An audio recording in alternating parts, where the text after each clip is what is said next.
មួយស្រីមិញសួរថាតើយើងត្រូវការលើកទឹកចិត្តដែរឬទេយោបល់អាត្មាយើងត្រូវការការលើកទឹកចិត្តពីគ្រួសារសំណួរសួរតទៀតថាចុះបើអត់មានអ្នកលើកទឹកចិត្ត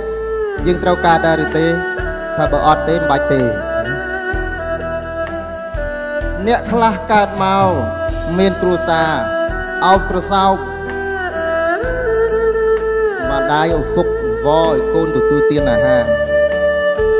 កូនអើយកូនចង់ញ៉ាំអីមិនព្រមទៀតកូនចង់ស្លៀកអីងាក់ងក់កូនចង់យ៉ាងម៉េចទៀតក៏ម្ដាយនោះចិត្តតង្វល់ពុកមានមនុស្សមួយប្រភេទខ្លះគ្នាកើតមកអត់មាននោះទេជាពិសេសប្រសងដឹងស្រាប់ឲ្យក្មេងៗនៅវត្តក្មេងនៅជាមួយលោកនេះក្មេងវត្តនេះខ្លាំងមហាខ្លាំងអានេះដល់ម៉ោង11វាយជួងមើលគឺបាត់ជើងព្រៀបហេតុអីបានវាលឿនម៉េះថាតែមិនតន់គេស៊ីបាយអស់អញ្ចឹងស្មានថាអូនេះមនុស្សកើតចេញពីរឿងមើលឃើញតម្លៃនៃពេលវេលាទៅក្មេងនៅគាត់ថ្មវាដើរលេងយ៉ាងម៉េចក៏ដោយតែម៉ោង11គឺជុំគ្នាទាំងអស់ព្រោះនៅវត្តអត់មានប្រពៃណីទុកបាយឲ្យគ្នាទេសម្រាប់ពួកគាត់ថ្មណាឃើញមុខទទួលទានអត់មុខទៀតប៉ុន្តែហ្នឹងវាមិនសល់ផងមិនសល់ទេលោក26អង្គក្មេងជិត10អង្គ30នាក់មកប្រាវខ្ទេចស្នាំងចលហ្នឹងវិលឡើងដូចតេះឡង់អស់លោកអ្នកដែលកើតក្នុងតកូលអភិជនសាកសម័យទៅមើលប្រសិនណាបើយើងស្ថិតនៅក្នុងស្ថានភាពជីវិតបែបហ្នឹងតើយើងទៅរំពឹងអ្នកណាឲ្យមកជួយលើកទឹកចិត្តយើងអត់មានទេអញ្ចឹងយោបល់អាត្មាថាមួយស្រីអាចស្គាល់ខ្លួនឯងច្បាស់ជាងអ្នកណាថាតើពេលនេះខ្លួនកំពុងតែស្ថិតនៅក្នុងស្ថានភាពដូចបន្តិចសូមមេត្តាគិតអញ្ចេះចំណុចចាប់ផ្ដើមក្នុងការដែល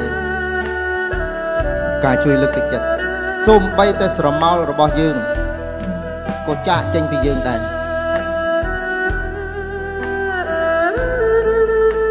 យើងដើរក្នុងកណ្ដៅក្រោមពន្លឺព្រះអាទិត្យស្រមោលនឹងតាមយើងស្រមោលអន្ទូលតាមប្រាណនៅពេលដែលយើងចូលដល់ក្រោមដើមឈើស្រមោលនឹងក៏ចាក់ចេញពីយើងដែរតើយើងទៅសង្ឃឹមអ្វីទៀតបើសូមបីតែស្រមោលរបស់យើងនឹងមិននៅជាមួយយើងផងហ្នឹង Learn to stay alone អញ្ចឹងទេយោបល់អាត្មាថាប្រសិនណាបើមានវិបត្តិផ្លូវចិត្តអញ្ចឹង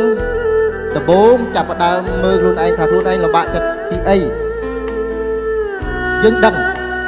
ថាយើងកំពុងតែលំបាកចិត្តពីអីឧទាហរណ៍ថាលំបាកចិត្តពីរៀនមិនប្រកែសោះ